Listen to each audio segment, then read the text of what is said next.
If there's one thing that you learn out of all of my videos, I hope it's about zoning, because zoning is where the money is at. Now, quickly, what is zoning? Zoning is a set of rules and regulations made up by the city or the county, wherever you are at, on how a property can be used. That's it. It's really a simple thing, you know. So quickly, in plain English, what that means is, you know, if you have a neighborhood with a, you know, all single family homes, like regular houses, you can't have a factory there. Okay, that's because the zoning doesn't allow it. They don't want to have factories and stores next to a single family home or anything like that. So basically, it regulates the use of a property. We're going to get into all of that a little further down in the video, but I just wanted to kind of give you a quick definition of what the zoning is. The reason why zoning is so important is because, look, in real estate, you have to add value, okay? You have to add value. There's no way you're going to make any money without adding any value, you know? So when you add value, the best way to add value is to do something with that property. You know, if there was one thing there, now you got three and you're making money, okay? So, but in order to do that, you have to know the rule about that piece of property. If that piece of property only allows one thing, you definitely cannot do three. So my point is, when you want to build something, if you want to build a whole, like a new house, right? You can pretty much, before you even touch it, before you even find any land or anything, you can find somebody and they can tell you a price of how much a house is going to be to build it based on set of blueprints. That's it. You know why? Because that is a set price. That's a set price. How much a drywall is, it's pretty much set. You're not gonna like find somebody that's gonna give you drywall for $10 and somebody that's gonna do it for like $3. It's set price. But when it comes to acquisition and finding the property, the reason why I say money is there is because that's where you find the deal. That's where you can say, hey, dude, in here you can have like another house, or you can put a detached unit in the back, or you can do a duplex here. That's where the money is at, because there's no formula for that. You have to figure it out, okay? So that's why zoning is really, really important. It's because it shows you the step before you decide what to build. That's really what your project is based on, is the zoning itself. So when somebody tells you, hey, you know, I have a house, you know, and I would love to put another house in the back, there's so much land there. Well, it's not about the land itself. It's about the zoning. It's about the rules of that particular city that tell you what you can do with that land. Because, for example, in Seattle, the lots are really small, single family lots, a piece of land where you can put one single family home. They go from 3,000 square feet and up, you know. But if you go out further, they're an acre. And the same thing, you know, you can only put one house on 3,000 square feet, or you can put one house on 1 acre. You know how big of a difference that is?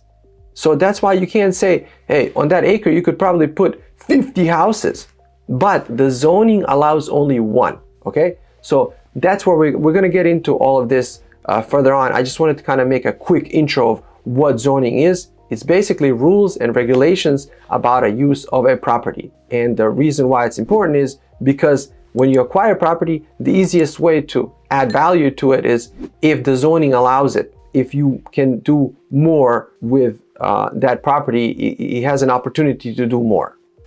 All right, so now that we know what zoning is kind of in general, where do we go from here? How do I find out what my zoning is? What happens, you know? Well, the way that zoning is presented to you is in a form of a map, okay? And each map has the entire city in it, and it breaks down from like larger areas all the way to a single piece of land, like a single lot, okay?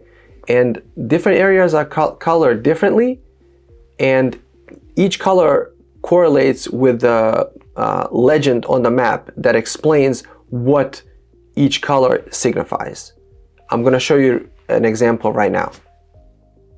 As you can tell, there are many different zonings, okay? So there is single family, commercial, industrial, agricultural, all kinds of zonings, right? For us, we're only going to focus on residential, okay? Because that's what we're doing. You know, I'm sure there's other businesses out there that deal with all kinds of stuff, but for this course and for understanding how to invest in real estate this way, you're only going to focus on residential. And 90% of real estate investment is in residential. So what is residential zoning? So residential zoning is the area of the town where you can build different types of structures, but the bottom line is those structures are going to have people living in them. It's not going to be a Walmart or a mechanic shop or anything like that. Those are different types of zonings. And when I say residential, means residents, people living in them, okay? So there's a breakdown in the types of, like a sub breakdown of residential.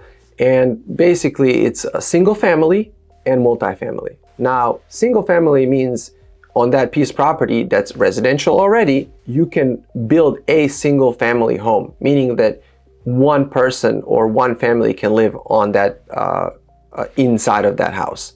So single family, and then there's a multifamily, which it's still residential, but you can build apartments or different type of structures where many people can live, okay? So there's also other types of like subsections of single family, and I'm gonna touch upon that in particular because that's really part of my course, and that's where you can make some money. They're called detached accessory dwelling units. Okay, so when I say a cottage, that's what I mean. It's a detached accessory dwelling units, or DADU. Here in Seattle, they're really popular, and they're like really easy to get into. They don't cost that much, and they make killer money, okay? So those are the two types of things. Residential, people can live in it, and then single family or multifamily or cottages, which are basically single family anyways. But that's the two subsections that we're going to be mostly talking about. There's also a thing called mixed use, and that's basically where you can have some sort of business downstairs and then apartments or a house upstairs.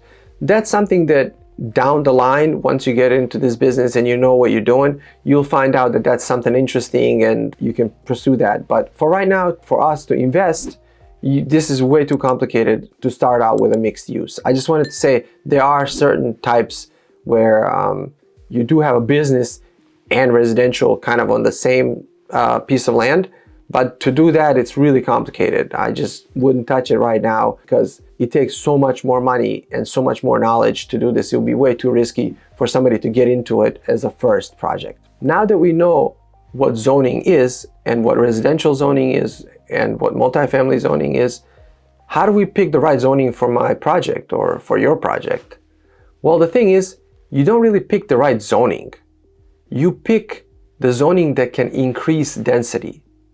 Because we're working with adding value, what you need to do is increase density. That's the easiest and best way and most efficient way to make money.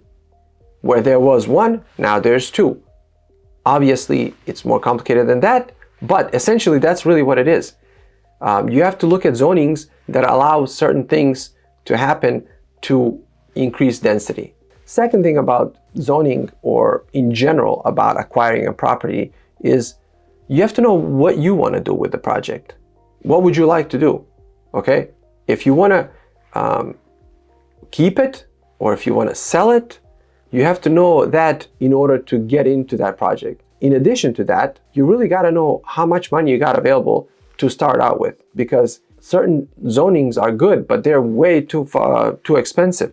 So what you need to do is find a blend of the right opportunity in the right zoning and the right affordability. I'm going to get into 3 different types of developments or project types, and I'm going to get into what that zoning was and how I did all of that in the next few videos, which is detached dwelling units, duplexes, and more of a subdivision or a development. When it comes to zoning, there are a couple other things that you kind of have to know, and that is you can technically rezone a property. You can go from a single family home where you can build 1 unit to a multifamily where you can build 4 units, right? And that's a process, it's called rezoning. Now, that can happen, right? I wouldn't encourage you to buy a piece of property and hope to get a rezoned, okay? Because that's really a difficult process. It takes months, years sometimes. And if somebody tells you, hey, you can buy this and just rezone it into something else, dude, do not touch it. The only way you can rezone, or the only way that rezoning works, is if your grandpa or your dad has a piece of property and it happens to be already his, and you have the luxury of time, you can say, hey, dad, or whatever, can we like try to rezone this? And that's really going to increase the value without even doing anything to it. So that's one thing that you can do, is rezone, but I wouldn't bet on it when you're just buying the property itself. Agents will tell you, oh, this can be rezoned. Yes, it can be rezoned, but number one, it's not guaranteed. And number two, it takes forever. So your first project should not be rezoning, okay?